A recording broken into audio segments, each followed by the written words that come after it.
뭐야? 넌 닫겠어? 됐어! 자, 우리 지난 시간에 했었던 거 뭐냐면 열에 대해서 했었는데 꼬맹아, 열의 원래 그래서 단어가 뭐야? 네, 열이라는 건 우리가 열 에너지를 줄여서 일상에서 표현하는 단어고요. 이 열 에너지라는 이 단어를 중학교 2학년 때는 열 에너지가 아니고 무슨 단어로 썼니? 뭐? 열량이라고 썼던 거죠. 그래서 중학교 2학년 때 배웠던 열량이라는 게 열 에너지를 얘기하는 거고 이게 우리가 일상에서 얘기하는 열이라는 개념이다. 그래서 그러면 열이 뭡니까? 라고 물어보면 열의 정의 얘기할 수 있어야죠. 열은 뭡니까? 라고 하면 열량이 뭡니까? 열 에너지가 뭡니까? 알겠어? 그 얘기야. 열이 뭡니까? 열은 고온의 물체에서 이제 이게 네, 저온의 물체로 스스로 이동하는 뭘 얘기한다? 에너지를 얘기한다. 뜨거운 물체에서 차가운 물체 쪽으로요. 스스로 이동하는 에너지를 열에너지라고 얘기하죠. 이걸 중학교 2학년 때 열량이라고 해 라고 얘기합니다. 그래서 온도가 다른 물질을 접촉시켜 놓으면 뜨거운 물질의 온도는 낮아지고요. 차가운 물체의 온도는 높아져. 두 온도가 뭐해질 때까지? 같아질 때까지 스스로 열 에너지가 이동한 겁니다. 그래서 두 개의 온도가 같아진 상태를 무슨 상태? 열 평형 상태가 될 때까지 열은 이동하고요. 세로축은 온도를 그린 거고요. 가로축은 열 평형이 될 때까지의 뭘 그린 겁니까? 시간을 그린 건데 그러면 이렇게 열 평형이 될 때까지 이동한 에너지를 열이라고 할 건데 이걸 같은 시간 간격으로 잘라서 보면 같은 시간 동안에 열 평형이 될 때까지 이동한 열 에너지의 양이잖아요. 그 열 에너지의 양이 매 시간마다 이동한 열 에너지의 양이 같다 다르다? 다르다. 그래서 열 에너지가 이동하기 때문에 첫 번째 1분 동안은 80도의 온도에서 이만큼의 온도가 낮아질 만큼의 열이 이동했다면 열평형이 되기 직전에는요 1분 동안 요만큼의 온도가 요 정도까지 낮아질 정도의 열밖에 이동하지 않았어.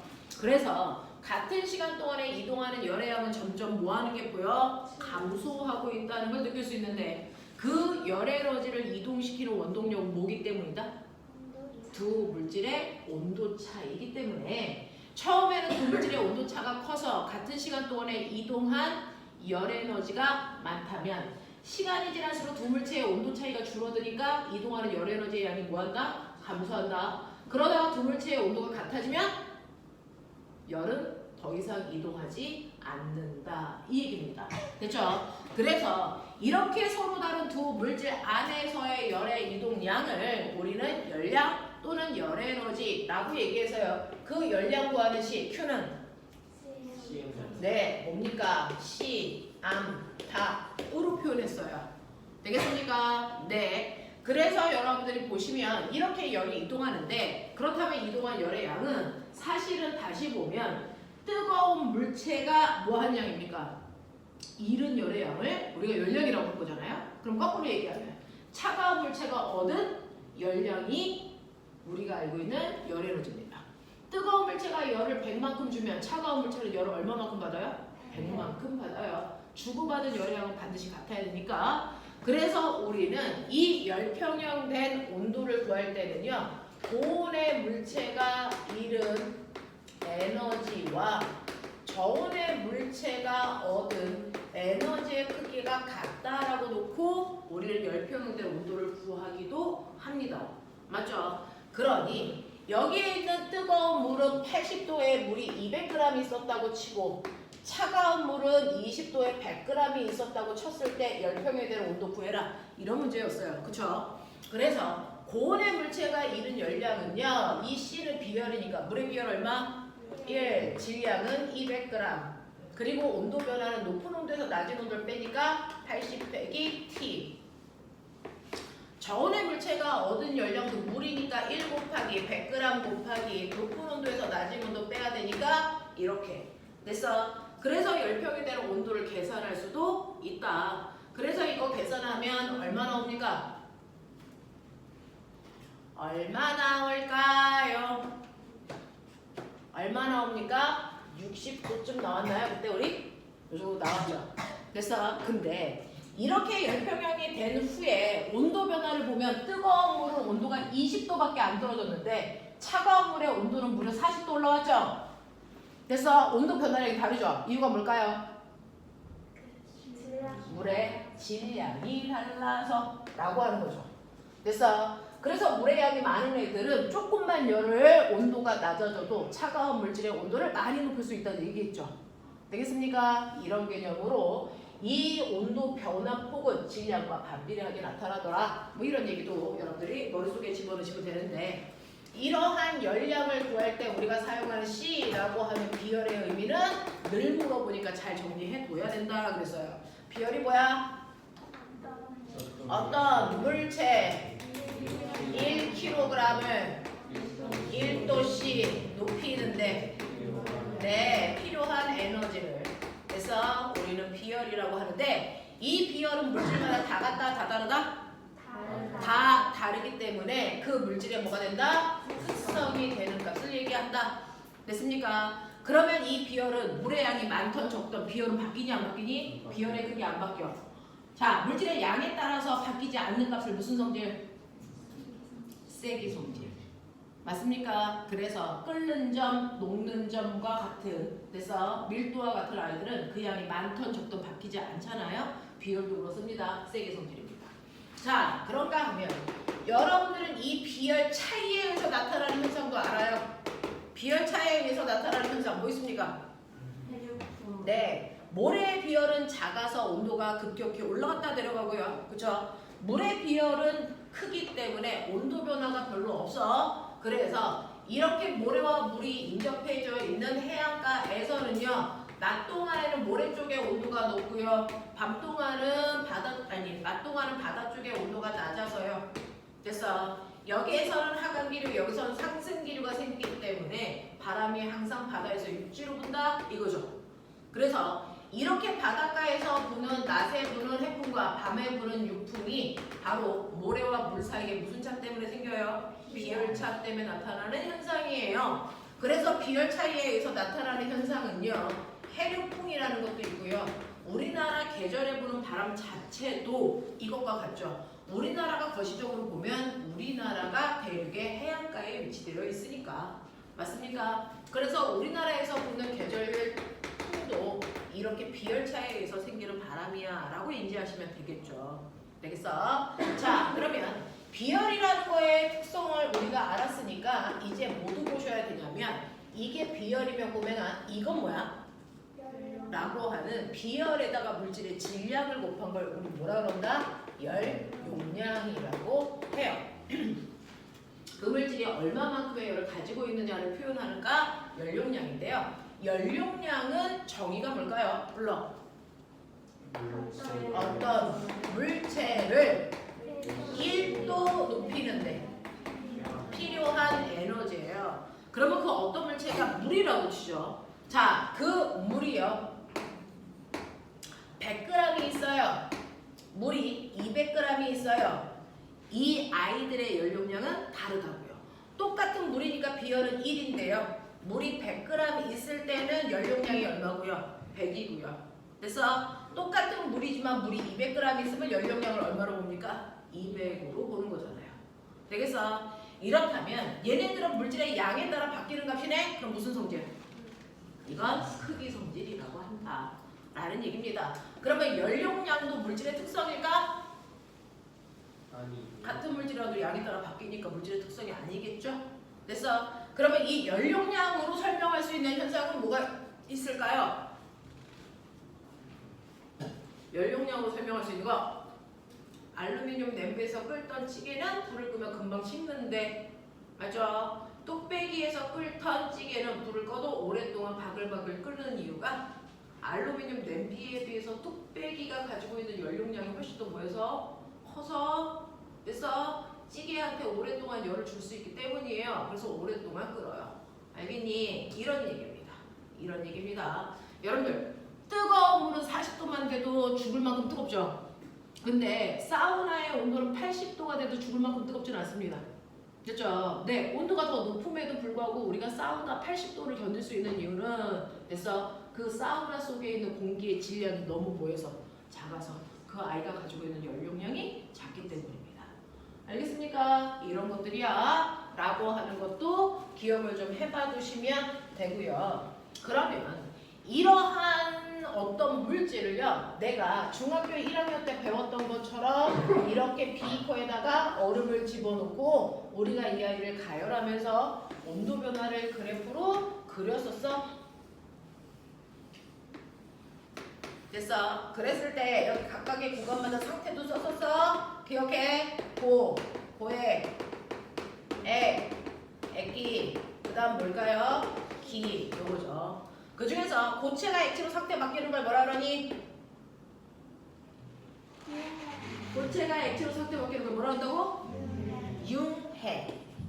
됐어? 네. 그러면 융해가 다 일어나는 동안 이만큼의 열이 필요했던 거잖아요. 됐어? 이게 가열하고 나서 2분 후, 여기는 가열하고 나서 5분 후, 이거는 8분 후, 여기는 가열하고 나서 15분이 지난 후, 뭐 이렇다고 쳐봐요. 그러면 내가 2분에서 5분이 3분 동안 가열한 열이 지금 저 얼음을 녹이는데 쓴 거야. 알겠어? 그 열을 뭐라 그러니? 융해열이라고 하는데요.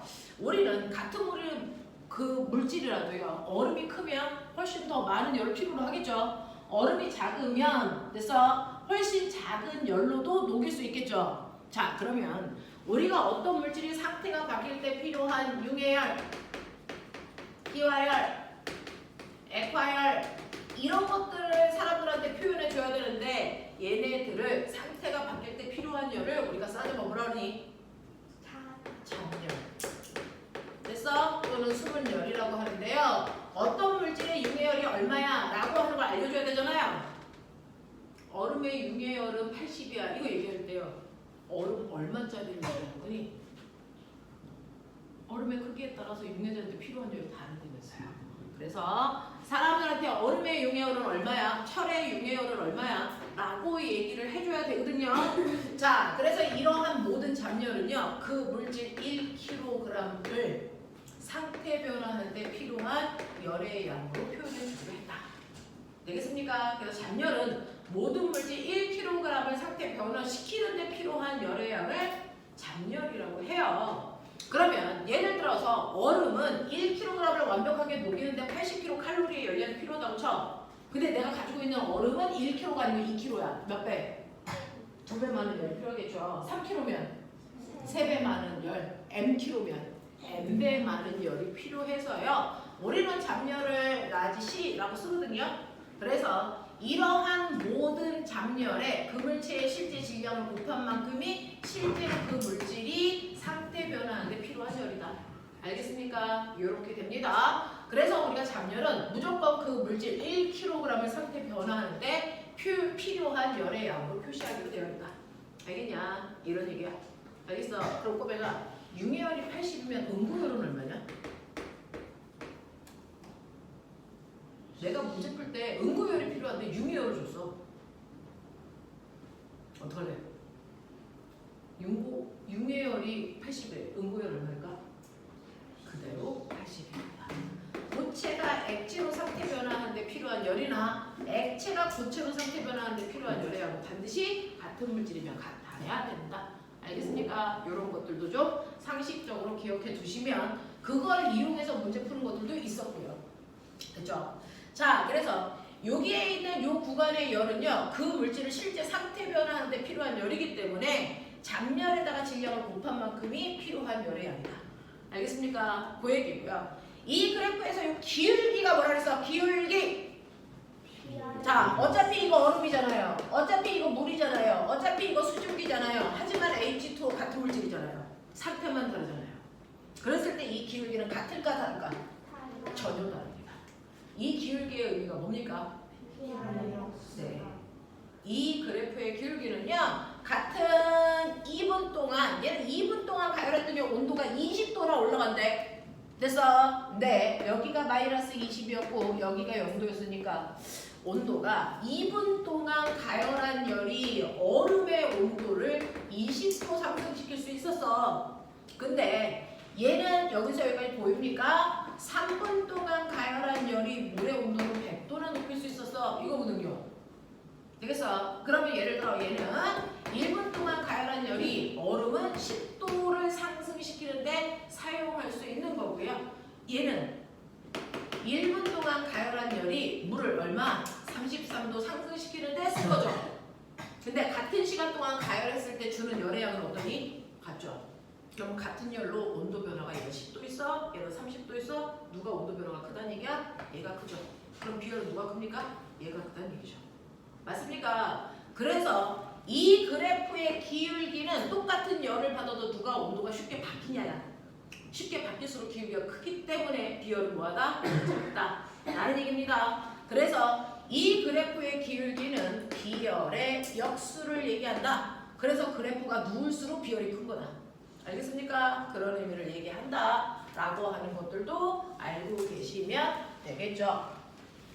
자, 여기까지의 내용이 앞부분에 나와 있을 거예요. 블라블라 푸셨을 건데 그 중에서 첫 번째 제가 질문 어디까지 받았는지 모르니까 얘기 한번 해주실래요? 100페이지부터 101페이지까지 중에 질문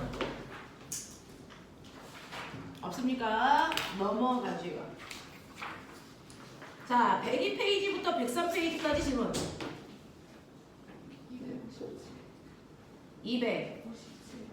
257번이요.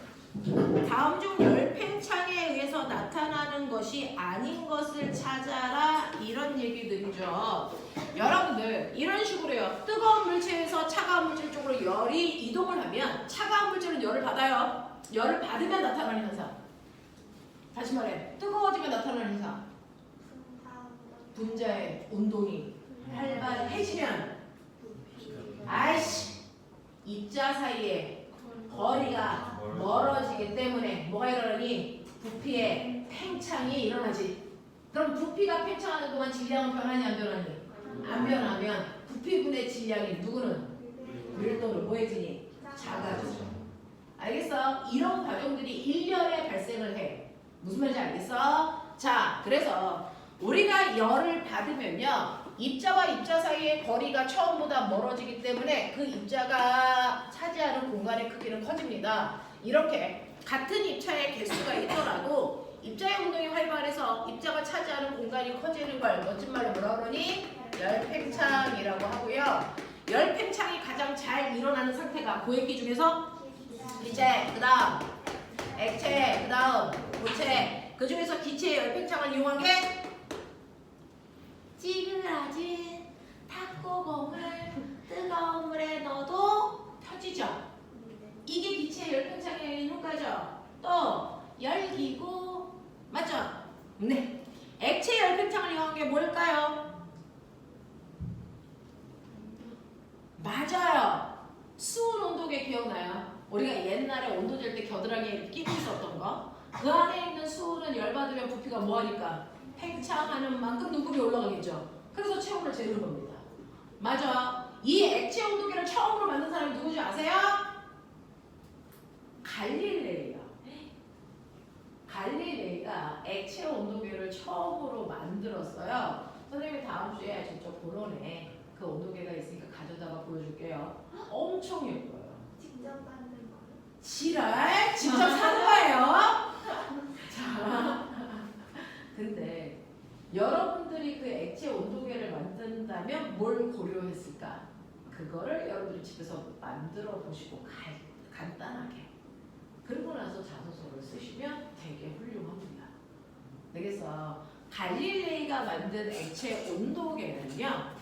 이렇게 안에 액체가 가득 들어있는 곳이에요. 실제로 작은 액체가 이렇게 들어있는 통에 요 밑에 30도 이렇게 액체가 들어있는 통에 20도 이렇게 써있단 말이죠.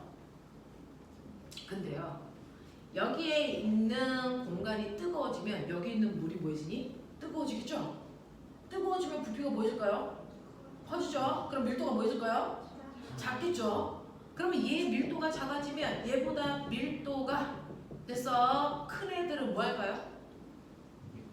가라앉겠죠. 예를 들어서 지금은 물의 밀도가 20이었다고 쳐.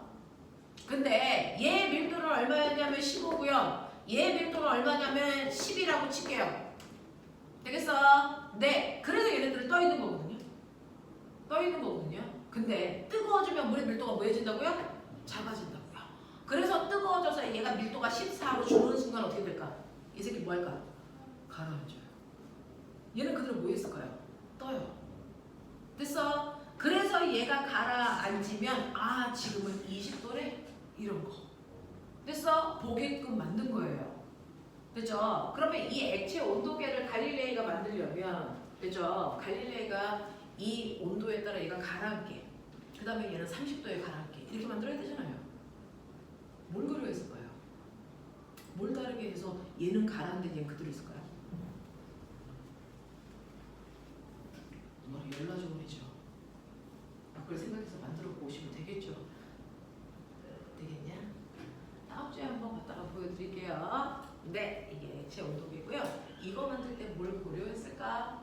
됐죠? 자소서 주제 모두 짜본 사람들은 생각해 볼 만한 문제입니다. 그래서 내가 만든 액체 온도계. 그러려면 온도에 따라 물의 밀도 변화를 정확하게 감지해줘야 돼요. 물의 밀도 얼마? 1이라고 얘기하면 바보 되는 거죠. 4도씨의 물일 때만 물의 온도가 얼마나? 2다. 되겠어? 자, 물은 몇 도부터 몇 도까지가 물입니까? 물은 몇 도부터 몇 도까지? 0도부터 100도까지만 물입니다. 그냥 물이 어디니? 되겠어? 근데 이러한 물도요. 온도가 올라가면 열 팽창해야죠. 근데 물은 되게 특이해요. 몇 도까지는? 4도까지는요. 온도가 0도에서 1도, 2도, 3도, 4도 올라가. 근데 물은 특이해. 뭐해? 이때 부피가 감소합니다. 알아요? 네.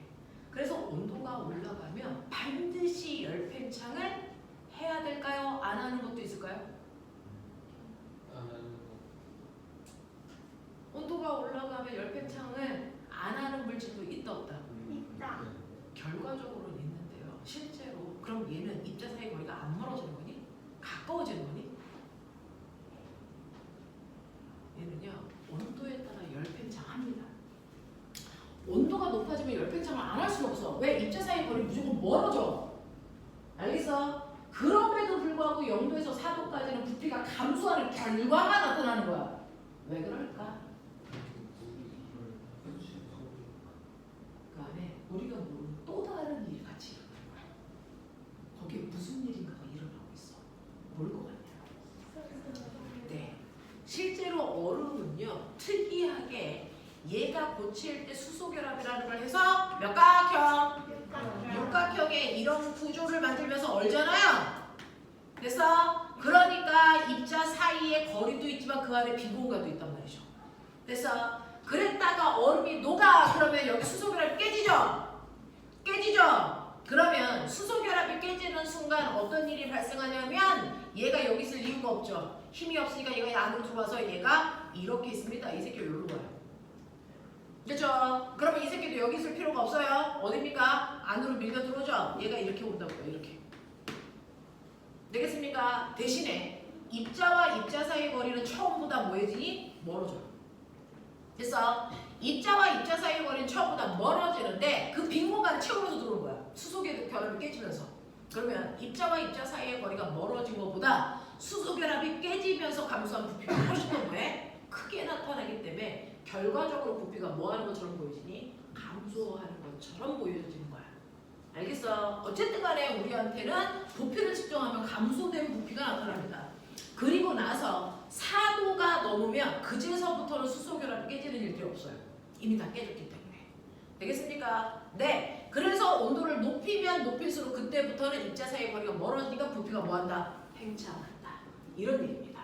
되겠어? 그러면 부피가 커지면 부피분의 질량에서 이걸 이용해서 밀도를 구했는데 밀도는 부피와 무슨 관계?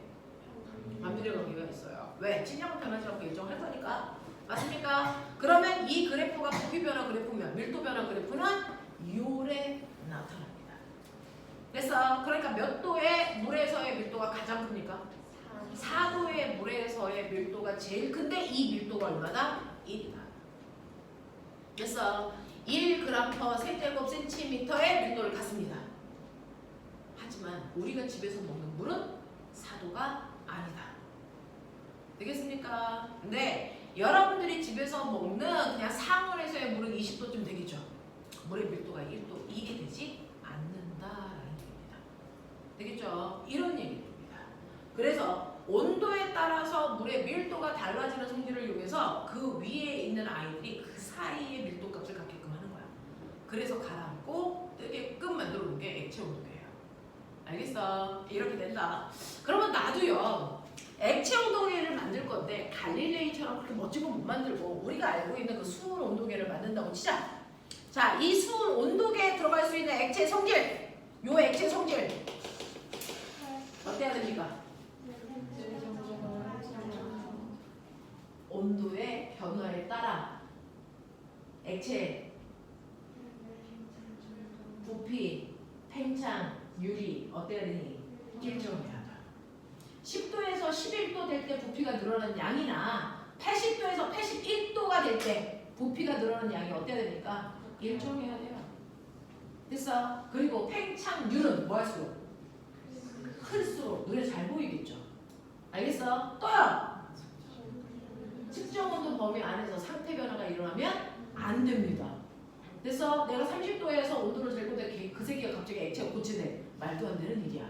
됐어? 그러니까 우리는 수온 온도계를 쓰지만 러시아에서 수온 온도계 안 써요. 왜? 러시아의 온도에서 수온이 상태 변화 해버리니까. 그래서 걔네들은 못 씁니까? 않고 되겠습니다. 알겠어요? 네, 이렇게 됩니다. 자, 그런가 하면 이 구부의 두께를 뭐 할수록 좋을까? 이건 얇아야 부피 팽창이 눈에 보이게끔. 됐어? 나타나겠죠? 그럼 밖에 있는 이 고체의 특징은 어떨수록 좋을까? 그 수온을 담고 있는 그릇의 특징은? 응? 열팽창이 작을수록 좋죠. 사실은 저 고체도 열팽창하는 거 아세요? 액체가 늘어날 때 고체는 더 많이 늘어나. 그럼 눈금이 올라가겠니 안 올라가겠니? 안 올라가죠. 됐어? 그러니까 저 액체를 담는 그릇은 열팽창을 적게 할수록 좋고요. 됐어? 네. 열팽창이 아무리 작아도 하긴 하잖아. 근데 이 고체의 열팽창률도 어때야되니? 일정해야죠. 됐어? 그래야 되겠죠. 됐니? 이런 성질을 얘기하는 게 몇 년 전에 과거에서 나왔던 거예요. 알겠어? 이런 것들도 존재한다 라고 하는 거 알아두시면 되겠습니다. 자, 그래서 물의 온도가 이렇게 되는데 그러면요 우리가 한겨울에 호수의 온도를 보면 요쯤 되지 않을까? 됐죠? 한겨울에 호수의 온도를 보면요 저쯤 되는 온도인데 그랬을 때 0도, 1도, 2도, 3도, 4도의 물의 위치 말해요. 여기 4도, 1도가 제일 크니까 가라앉았겠죠. 여기 3도, 2도, 1도, 몇 도? 0도. 이 새끼 얼어요. 그래서 호수는 위부터 오는 이유가 0도부터 4도까지의 밀도 부피가 1에서 그래요. 분포가. 그래서 만약에 물이 특이한 물질이 아니었다면 물이 특이한 애가 아니라면 여기서부터 불러. 몇 도? 이게 0도예요. 1도, 2도, 3도, 4도 이렇게 나타나죠? 그럼 호수에 어디부터 얼겠니? 바다부터 얼겠죠. 물이 일반적인 물질이라면. 됐죠? 그러면 이렇지 않고 이렇기 때문에 나타나는 현상이 뭘까요?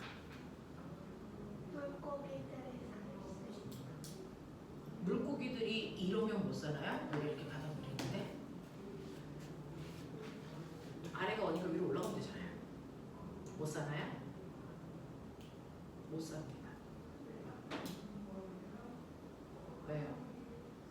얘가 0도가 됐다는 얘기는요. 밖에 온도 0도죠. 되겠어? 그러면 열평형이 되려고 그러죠. 열평형이 되려고 그러죠. 그랬을 때 열이 밖으로 빨리 빠져나가면 여기가 금방 다 얼어버리겠죠. 열이 밖으로 빨리 빠져나가면 다 얼겠죠? 근데 이 얼음은 어떤 역할을 하는 줄 아세요? 단열재입니다. 그래서 얼음은요 단열의 효과가 있어요. 그래서 이 열의 출입을 막을 열은 효과가 있기 때문에 이 안에 있는 열이 잘 밖으로 나갈 수 있냐니 없어요. 그래서 호수 안의 온도가 일정하게 유지됩니다. 이 얼음이 생기면 두꺼울수록 더. 근데 얘는 얼음이 여기 있어. 열만 빠져나가겠죠. 대단히 빠른 속도로 호수 전체가 온다. 그래서 물속에서 생명체가 살 수가 없어요. 이런 얘기야. 알겠어? 물속에서 생명체가 살 수 있는 건 물이 가지고 있는 되게 독특한 성질 때문이에요. 이런 성질들. 그래서 지구의 최초의 생명체가 등장한 곳이 어디라고요? 바다요. 됐습니까? 바다에서 최초의 생명체가 살 수 있는 건 사실은 물이 가지고 있는 엄청나게 특이한 성질들 때문이거든요. 그래서 그걸로 자수 쓰레들도 되게 많아요. 물이 가지고 있는 독특한 성질. 알겠어? 이런 것들이거든요. 자, 그래서 물의 밀도가 1이라고 생각하는 건 너무 그래서 생각이 얇다. 물은 4도일 때만 밀도가 1이다. 더군다나 우리 집에 있는 물은 순수한 물이 아니기 때문에 4도여도 밀도가 1일 수가 없다. 수돗물이잖아. 증수가 아니잖아. 알겠습니까? 이런 것들을 염두에 놓고 실험할 때 값을 물의 밀도조차도 측정해서 집어넣으셔야 오차가 발생하지 않습니다. 아니면 증류수를 사가지고 그래서 4도로 만들어서 측정하셔야 됩니다. 알겠냐? 이런 얘기들을 하고 있습니다. 됐죠? 그래서 여러분들이 이런 식으로 기체 열팽창, 액체 열팽창 알고 계신데요. 고체 열팽창은요? 뭐가 있을까요? 고체 열팽창을 이용한 거 열라 유명하죠. 교과서에 있죠. 뭡니까? 바이메탈 온도 조절 센서. 알겠어? 자, 이 바이메탈은요 열팽창이 다른 두 개의 금속으로 되어 있는데 열팽창이 B가 A보다 크다고 쳐. 그럼 가열하면 어떻게 되니? 네, 얘가 위쪽으로 이렇게 휘겠죠. 맞아? 냉각하면 어떻게 되니? 거꾸로 휘겠죠. 됐어. 네, 이걸 올림에서는 냉각하는 그림을 보았어요. 아래로입니다. 알겠어? 그랬을 때 얘네들은 온도 조절 센서로 쓰인다 그랬는데 우리 다림이에서 온도를 조절할 거야. 꼬맹아 30도의 온도에서 다려야 되는 게 실크 브러스. 맞아? 이런 것들은 온도 높게 하면은요 다릴 수가 없죠. 눌러버려요. 그래서 근데 100도의 온도, 180도의 온도에서 다려야 되는 게 뭡니까? 명티 같은 거예요. 얘네들은 온도가 높아야 주름을 필 수 있대요. 그래서 그러면 온도를 30도부터 180도까지 온도를 막 다양한 형태의 온도를 써야 되는데 어떻게 하면 30도의 온도를 유지할 수 있을까요? 바이메탈 넣으면 돼요. 그럼 바이메탈을 가지고 온도를 조절하는 방법이 뭘까요? 빨리 생각해봐. 온도 조절 센서가 바이메탈이야. 그러면 30도의 온도도 맞출 수 있어야 되고요. 180도로도 온도를 맞출 수 있어야 되거든요. 어떻게 하면 될까요? 어떻게 하면 온도를 맞출 수 있지? 두 개로 만들어서 30도 쓸 땐 그거 집어넣고 180도 쓸 때는 바이메탈 그걸로 집어넣으면 돼? 엄마가 다리미 할 때 바이메탈부터 가니? 그런 거 본 적 없죠? 온도 조절 버튼만 돌리죠. 그죠? 네. 그게 뭘까? 선을 바꿔요. 엄마가 다리미 할 때 선을 바꾸시니? 우리가 다이얼을 돌리잖아요. 버튼을 이렇게 돌리잖아요. 그 버튼이 하는 역할이 뭘까? 실제로는 온도 조절하는 방법이 뭐냐면 사실은 여기서 열이 생기는 이유가 도선 속에 저항 때문이죠. 전류가 흐르기 때문이죠. 그래서 열이 발생하는 거죠. 그러면 더 이상 온도가 안 올라가게끔 하려면 전류를 뭐 하면 되겠어요? 끄면 되겠죠. 어떻게 끊을까요? 어떻게 끊을까요? 이 바이메탈 끝에 있는 전선의 위치를 조절하는 겁니다. 여기다가 전선을 놓을 때와 전선을 더 끌고 들어가 여기다가 놓을 때 뭐가 다른지 아세요? 여기다가 놓으면은 온도가 조금만 올라가도 얘가 뜹니다. 그러면 전선하고 분리되죠. 전류가 안 흘러요. 스위치가 열린 상태예요. 근데 여기다가 놓으면 얘가 떠도 아직은 연결되어 있죠. 전류가 흘러요. 언제까지? 여기가 뜰 때까지 전류가 흘러요. 무슨 말인지 알겠니? 그래서 이거 가지고 온도를 조절합니다. 바리메탈의 어느 부분에 닿게 할 건지. 알겠습니까? 이런 방법으로 우리가 온도를 조절한다 라고 하는 것도 기억을 해봐 두시면 되는데, 그럼 바이메탈에 쓰기 좋은 물질은 뭡니까? 하나는 열팽창을 적게 하고 하나는 열팽창이 큰 거 이용하면 된다라는 문제도 있습니다. 아세요? 네. 그래서 여러분들이 보시면요, 아까 저한테 물어봤던 것이 57번 같은데요. 다음 중 열팽창에 대한 설명으로 틀린 거 찾아라 라고 했습니다. 몇 번일까요? 고체와 액체에서만 열팽창이 일어난다. 말도 안 되는 거죠. 그래서 네, 기체에서의 열팽창이 훨씬 더 큽니다.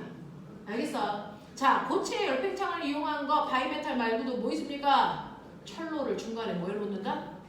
끊는다도 고체의 열팽창을 생각한 거겠죠? 그럼 그러면 철로를 끊긴 끊는데 그거 끊을 때 한계는 그냥 철로를 대충 끊으면 되니? 그럼 얼마 간격으로 끊어야 되니? 끊었을 때 틈의 간격은 얼마여야 되니? 이거 생각할 필요 있다 없다? 뭘 생각해야 되는데? 뭘 고려해야 되는데? 그럼 열팽창 정도로 생각해서 얘는 열팽창이 큰 애야. 철은 이만큼의 열팽창 가지고 있어. 그거 가지고 뭐 계산해야 돼? 어? 열팽창된 길이를 어떻게 계산하니? 저 궁금한 게 있는데요. 정신 차려라. 우리가 북극의 빙하와 남극의 빙하가 녹으면 해수면이 상승하잖아요. 물의 양이 많아지니까. 어떤 빙하가 녹으면 해수면이 상승하는 거야? 둘 다? 하나만? 아니면 전혀 상관없어? 뭘 것 같아요? 남극 빙하가 녹을 때만 해수면이 상승을 하겠죠. 왜? 실제로요, 북극의 빙하는 물 위에 떠 있는 빙하죠. 물 속에요, 집에 가서 물이 들어있는 컵에다가 얼음을 이렇게 띄워 보십시오. 얘를 넣는 순간 여기에 수면의 높이가 뭐해집니까? 높아져요. 이미 높아져 있어요. 그리고 나서 이 얼음이 다 녹으면 이 수면의 높이는 낮아질까 그대로일까? 그대로입니다. 이미 이 얼음이 차지하는 만큼 얼음이 녹았을 때, 그래서 물이 되는 양이 바로 요만큼의 양이, 얼음이 녹으면 부피가 줄잖아요. 요만큼의 물량으로 바뀌어요. 그래서 그만큼 해수면이 올라가 있는 거라서 바닷물 또는 물 위에 떠 있는 얼음이 녹으면 해수면의 상승은 일어나지 않습니다. 이런 형태의 빙하가 누구냐면 북극 빙하가 이렇게 떠 있는 거야. 그러니까 북극 빙하는 전혀 해수면 상승에 영향을 줄 수가 없어. 그걸 다 녹여도. 알겠어? 근데 남극 빙하는 어디 있는 줄 알아요? 남극 빙하는 이렇게 되어 있어서요, 바다 밖에 있는 육지의 빙하가 이렇게 있어요. 그러면 얘가 녹는 만큼 여기에 물이 더해지는 거죠. 그러니까 해수면이 상승합니다. 되겠어? 그러면 남극에 있는 빙하를 100% 다 녹인다고 치자. 그랬을 때 생각해봐. 지구의 표면은 육지와 바다가 몇 대면? 육지와 바다가 차지하는 면적 비율이 몇 대면? 네. 육지가 3, 바다가 7입니다. 그러면 바다 면적이 집 전체 70%야.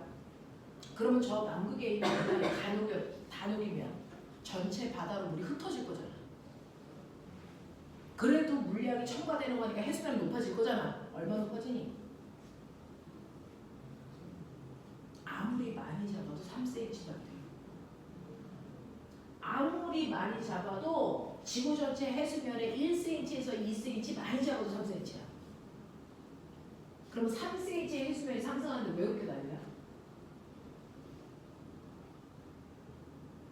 그거밖에 안 돼요. 남극의 빙하 아무리 녹여도 해수면이 1cm, 2cm 요 사이야 사실은. 그 정도밖에 상승을 안 하는데 왜 이렇게 난리야?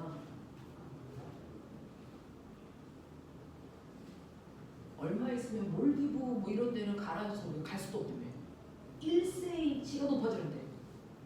실제로는 남극 빙하가 다 녹으면 그래서 걔네가 잠기는 겁니다. 우리나라도요. 저 해안가 가운 그 바운더리에 있는 애들은 다 잠겨요. 우리 태백산맥에 올라가서 살 거예요. 왜 그런 차이가 생겨? 300배 높이 차이가 생긴다는 거죠. 왜 그럴까요? 어떤 애가 이걸 자주 썼어요. 자기네 기후 환경 변화에 관심이 많대.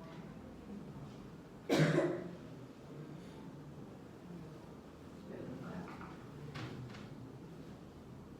바로 빙하가 녹을 정도로 지구가 더워지면 바닷물에 뭐가 일어나요? 열팽창이 일어나는 겁니다. 근데요, 열팽창이 일어나면 바닷물이 다 녹으려면 지구의 온도가 100도쯤 올라가나? 그건 아니죠.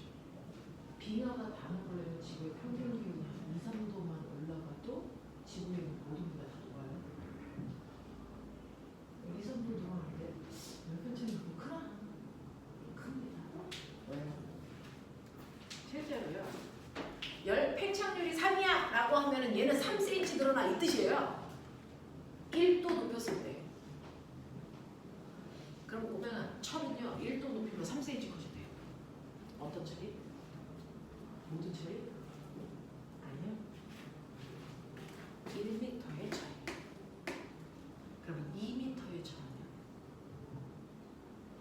6cm 늘어나요.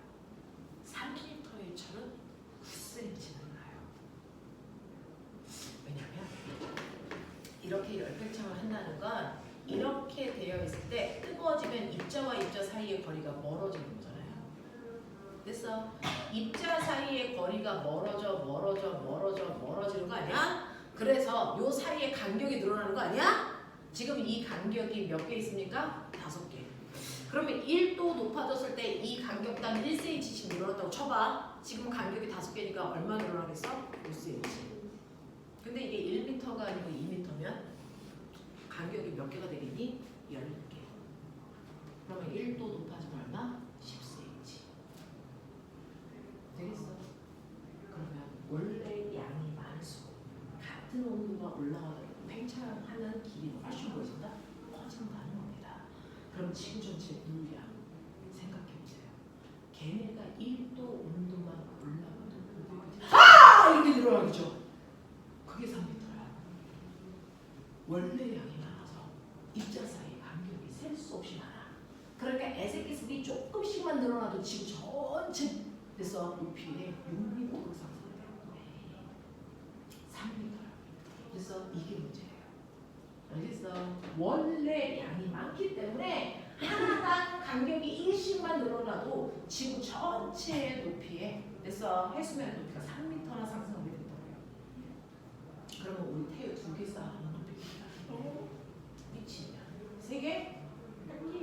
2개 가. 네. 그 높이만큼 해수면이 상승하니까 웬만한 그래서 해안가의 지역들은 다 가라앉을 수밖에 없는 거죠. 그러면 이제 다시 본론으로 와. 철로요. 끊어야 되죠. 여러분들은요. 자소서 쓸 게 없어요? 고민을 안 해봐서 그래요. 열팽창의 3? 그럼 철은 항상 3cm는 안 해요. 라고 생각하니까 그런 거죠. 자, 일단 우리나라는 여름과 겨울의 온도차 때문에 열팽창을 고려하는 거잖아요. 한여름과 한겨울에 그 철로에 있는 온도 차이가 몇 도나 될까? 가장 더울 때와 가장 추울 때 그 철로 너네 집 말고 철로의 온도 차이가 우리나라는 몇 도쯤 난다고 생각해볼까? 100도.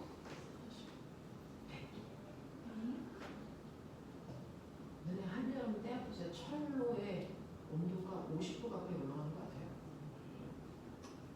어? 한여름 때 앞에서 그래서 아빠 본네트 위에 날달걀을 풀어놓으면 그거 익는 거 아세요? 철로는요 이렇게 지붕 같은 것도 없어요. 노출되어 있는 공간 있잖아요. 때 앞에서 온도 열로. 그래서 네 한겨울에 오면요 열만 추우면 영하 3, 40도까지 떨어지겠죠. 그러니 우리나라 1년차에 거의 100도 가까이 봐야 됩니다.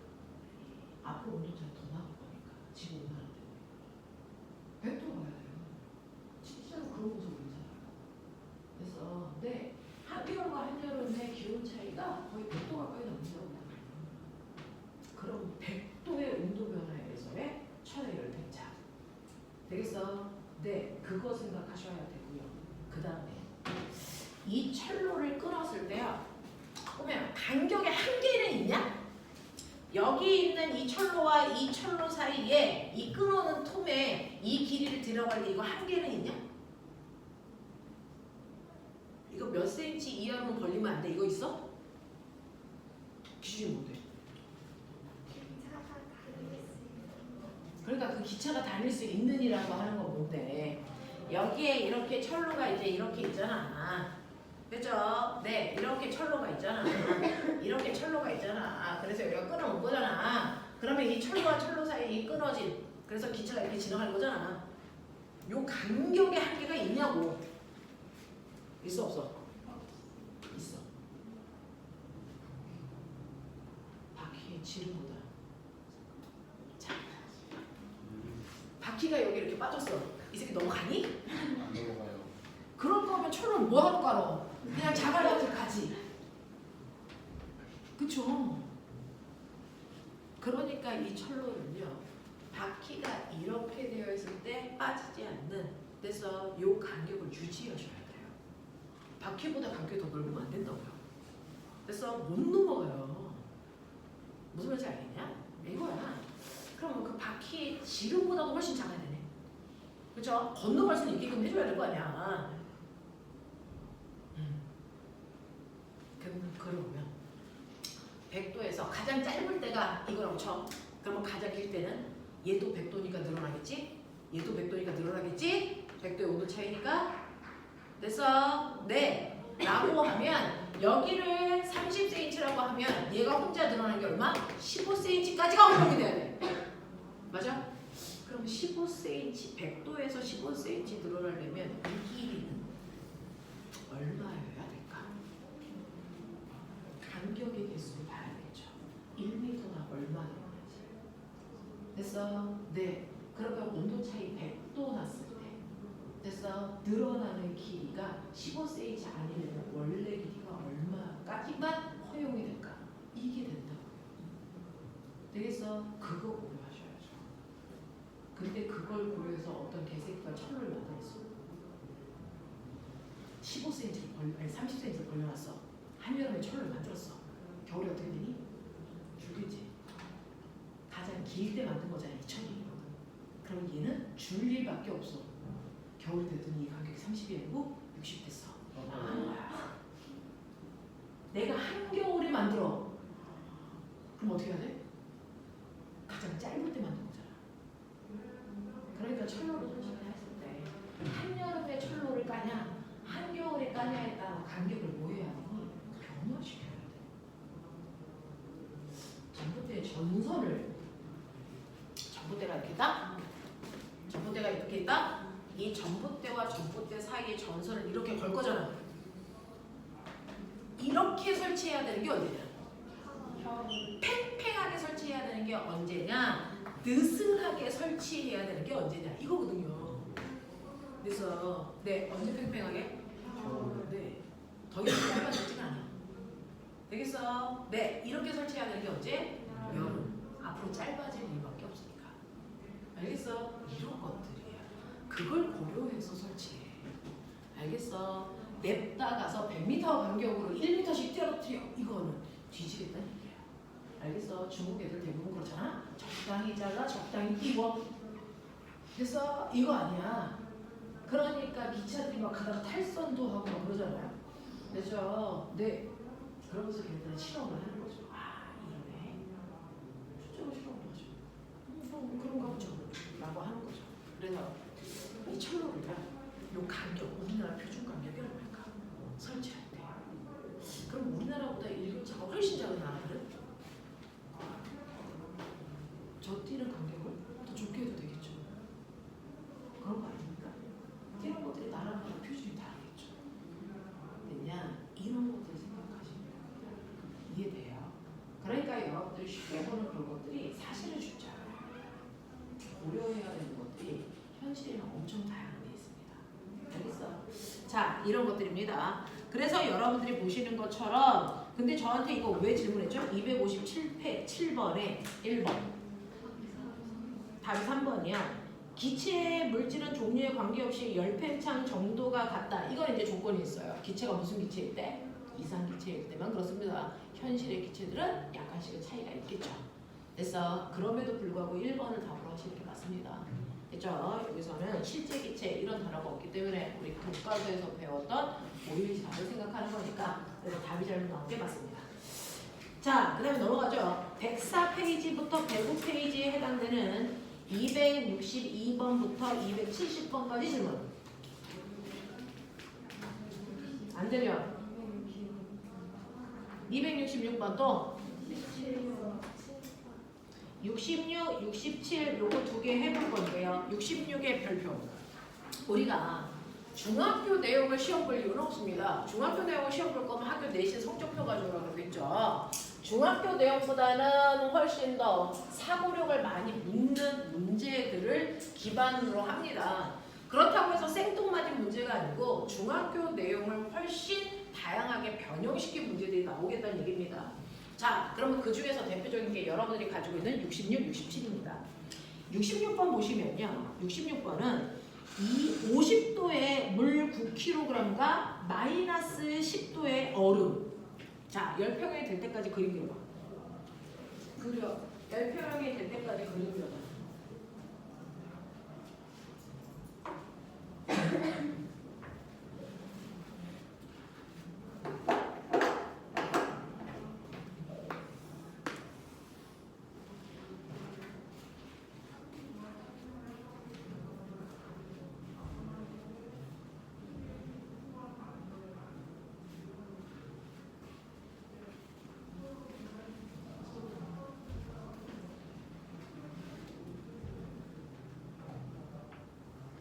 했어요.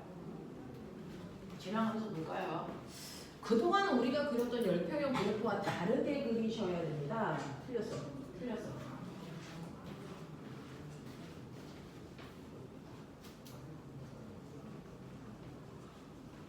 무슨 그릴까요? 알아보기가 쉽지 않네요. 어떻게 그랬어? 틀렸어. 틀렸어. 틀렸어. 뭡니까? 뭘 그린 겁니까? 맞았어. 맞았어요.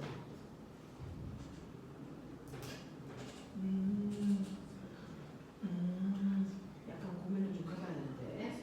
자, 그러면 올해랑 그동안요. 잘 생각해 보시면요. 열평형 시키기 위해서 썼던 건 뭐야? 둘 다 물이야. 둘 다 물이야. 그래서 열평이 될 때까지 됐어. 네. 온도의 변화밖에 없어. 근데 하나는 얼음이야. 하나는 뜨거운 물이야. 열평형이 되는 과정에서 뭐가 일어나겠니? 얼음의 상태 변화가 일어나. 그게 고려가 됐어야 돼. 그러니 여기에서 50도의 뜨거운 물은 열을 잃으니까 상태 변화 없이 온도는 내려가. 일반적으로 보면. 그래서 더 특이하게 만들려면 다양하게 만들 수 있지만 이래. 근데 마이너스 20도의 얼음이요? 얘는 0도까지 올라갔다가 상태 변화했다가 물이 돼서 열평형. 이렇게 되는 모습이죠. 맞아요. 이런 형태가 나타난다는 거예요. 한 번도 생각하지 않은 겁니다. 됐어. 네, 저건 이제 물을 해서 가지고 문제입니다. 이렇게 돼요. 그래서 이런 식으로 상태 변화가 일어나는 구간을 포함하고 있을 때 여러분들이 열평형 온도를 어떻게 측정해야 되냐? 이것만으로 난이도를 허벌나게 높입니다. 되겠어? 자, 이때요. 이 안에서도 열평형이 되는 온도를 찾을 때도요. 원리는 바뀌지 않죠. 고온의 물체가 잃은 열량과 저온의 물체가 얻은 열량이 같다? 이거 안 바뀝니다. 바뀔 수가 없어요.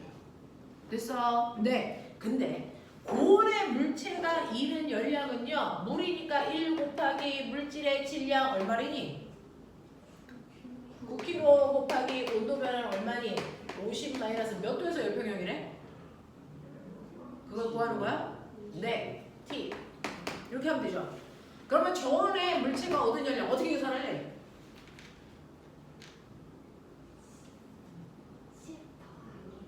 자, 이거는요.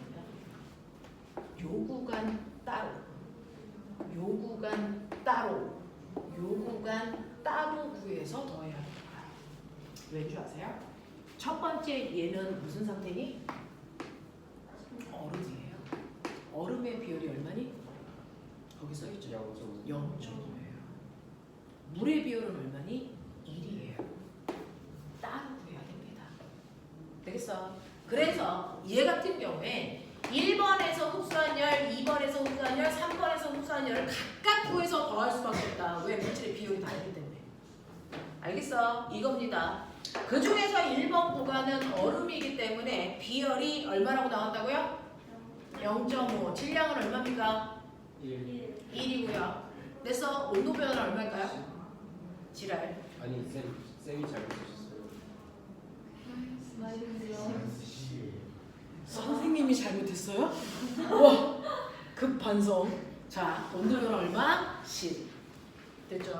이거죠. 그러니까 1번 구간에서 흡수한 열은 얼마나 하는 거야? 5라는 얘기야. 이 얘기예요. 그 다음에 2번 구간은요. 2번 구간은 상태 변화하는데 모든 열을 다 사용하는 저게 뭡니까? 융이열이죠. 거기 융이열 얼마 나왔어요? 80 단위 이거. 킬로칼로리. 킬로그램이죠. 그러니까 1kg 다 녹이는데 80kcal가 필요하다는 거죠. 이거 얼음 얼마 있어요? 1kg이니까 그냥 80 쓰면 되지만 2kg이면 2배 하셨어야 된다는 얘기입니다. 맞죠? 그래서 2번 구간에서 80 필요해 이 얘기네. 그럼 이제 3번 구간 불러야죠. 자, 3번 구간 불러. 비율 얼마? 1. 질량 얼마? 1. 온도 변화 얼마? T. 됐죠? 그래서 이 구간은 T. 그럼 이거 다 더하면 얼마? 85 더하기 T야. 맞아. 그러니 85 더하기 T가 85 더하기 T가 얘랑 같아야 된다 이 얘기입니다. 알겠어? 그래서 이럴 때는 이 구간 찢어서 구하는 게 맞다. 알겠습니까? 요런 생각 해보자는 거죠. 되게 신선하죠. 자, 그래서 여러분들이 이렇게 넣으시면요. 59, 45, 마이너스 9T는 85 플러스 T니까 10T는 빨리 해! 300! 얼마? 65? 365? 365? 그럼 T는 얼마? 36.5도에서 열동량이 일어납니다. 이렇게 가는 거야. 괜찮아? 네. 풀만한 값어치가 있는 문제들입니다. 안 풀면 틀리시면 돼요. 자, 67번 문제 가죠. 67번 문제도요. 여러분들 얼음에 일정한 열을 가했을 때 시간에 따른 온도의 변화를 나타낸 건데 그래프와 같았다. 이때 열을 가하기 시작해서 20분이 지난 후에 온도가 몇 도인지 알아맞혀봐 라고 하는데 이 문제를 풀 수 있을까요? 없을까요? 이 문제는요. 뭔가가 빠져 있어요. 뭐가 빠져 있냐면 이게 온도 변화가 이렇게 되죠? 그래서 여기 20분일 때 온도가 몇 도인지 구하라고 했지? 그러면 여기 시간이 나머지도 나왔어야 되는데 그게 빠진 거예요. 0, 5, 15, 5로 놓고 계산. 시작. 이거 분입니다. 분. 되겠죠? 이렇게 놓고 계산할 수 있는지 생각 선생님이 2분 후에 설명. 누가 맞추나 보죠.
해볼까요?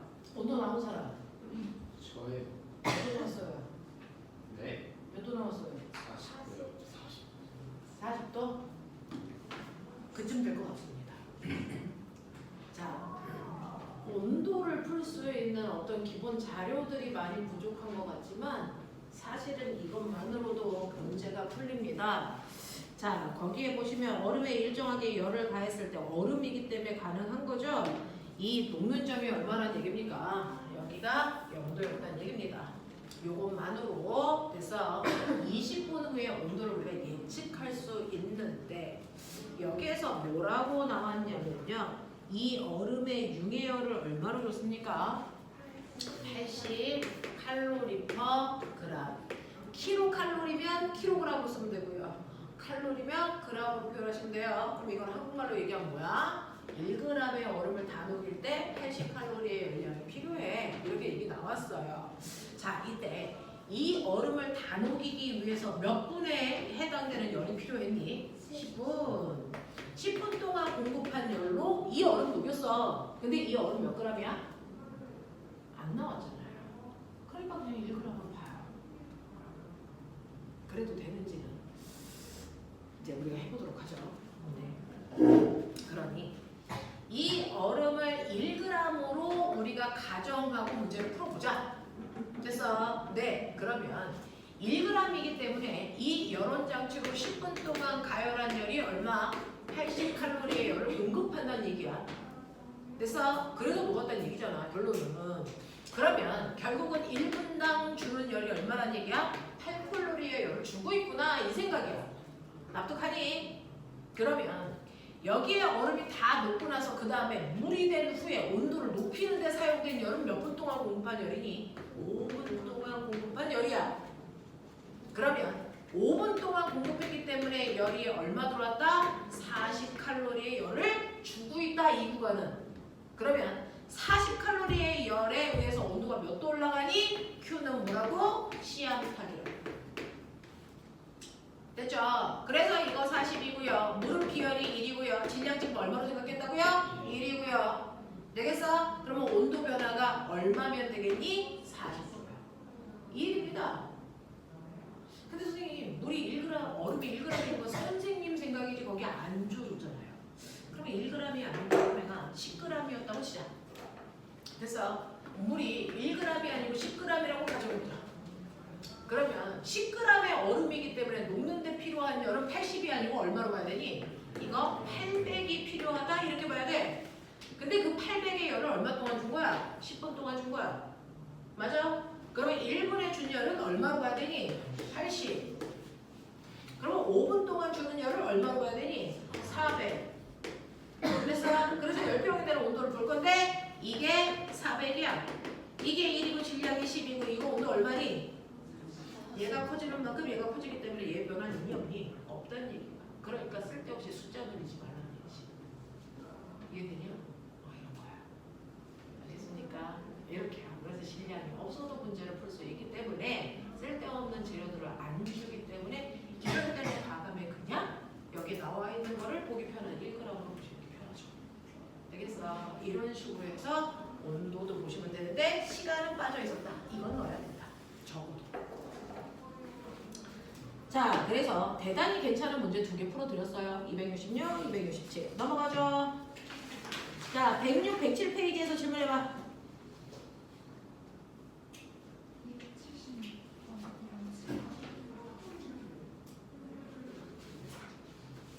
자, 276번 문제를 어떻게 풀어요? 라는 문제입니다. 276번의 문제는요, 사실은 우리가 열평형이 될 때 열이 이동할 때 어디에서? 액체들에서 열이 이동하는 것들을 배웠단 말이죠. 그죠?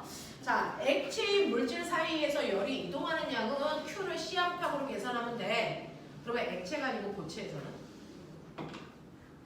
라는 겁니다.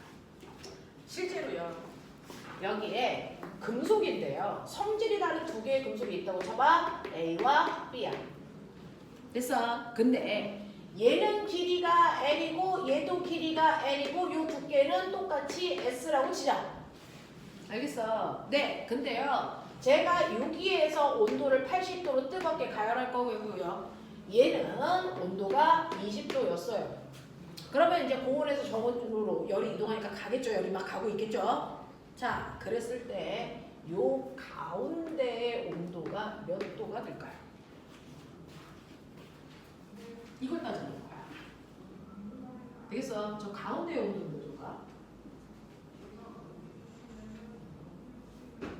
신기하죠? 우리는 그동안 액체만 했잖아요. 그죠? 네. 근데 저렇게 고체에서는 열의 이동이 똑같이 일어나거든요. 열량이 생겨요. 그러면 뜨거운 열이 지나가니까 저 가운데 온도도 20도보다 더 높을 거예요. 그치? 몇 도일까? 그렇다고 80도는 아닐 거고. 그쵸? 저 온도를 어떻게 측정할까? 이때 고려해야 되는 건 뭐죠? 이때 고려해야 되는 건 비열이 아니고 열 전도율이에요. 그쵸?